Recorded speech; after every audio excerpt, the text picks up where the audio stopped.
আমাদের next some sin a plus sin b equals to 2, find cos a plus cos b। এক্ষেত্রে একটা কথা বলা প্রয়োজন যে ক্লাস 10 পর্যন্ত যেহেতু আমরা অ্যাকিউট অ্যাঙ্গেল নিয়ে কাজ করি, সেক্ষেত্রে অ্যাকিউট অ্যাঙ্গেলের জন্য সাইন এর মান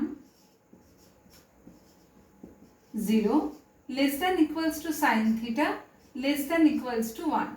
কিন্তু আমরা পরে 11-এ উঠে জানতে পারবো যে যখন এ আর বি অ্যাকিউট অ্যাঙ্গেল ছাড়া অন্য যে কোনো অ্যাঙ্গেলই হবে, সেক্ষেত্রে সাইনের মানটা -1 থেকে 1 এর মধ্যে থাকে।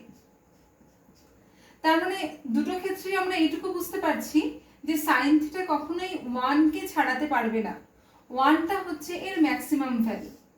এবার আমরা এই রিলেশনটাতে আসি। যদি সাইনের মান লেসার দ্যান 1 হয়, তাহলে অবশ্যই সাইন বি এর মানকে গ্রেটার দ্যান 1 হতে হবে, না হলে কখনোই দুটো নাম্বারের সাম 2 হওয়া সম্ভব নয়। আমি একটা এক্সাম্পল নিচ্ছি। যদি 0.5 হয় এটা, তাহলে অবশ্যই 2 হতে হলে একে 1.5 হতে হবে, তাই না?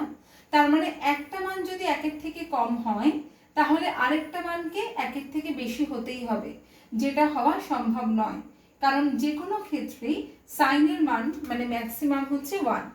তাহলে উপায় কি? একমাত্র উপায় হচ্ছে যদি এটা 1 হয় আবার এটাও 1 হয়, তাহলে বলতে পারি সাইন a ইকুয়ালস টু 1, তার মানে a 90 ডিগ্রি। আবার যেহেতু সাইন বিটাও 1, তাহলে সেক্ষেত্রে বিটাও 90 ডিগ্রি। ফাইন্ড করতে দিয়েছে cos a plus cos b, তার মানে cos 90 degree plus cos 90 degree. a আর b এর জায়গাতে 90 কে রিপ্লেস করছি। 0 প্লাস 0 ইকুয়ালস টু 0।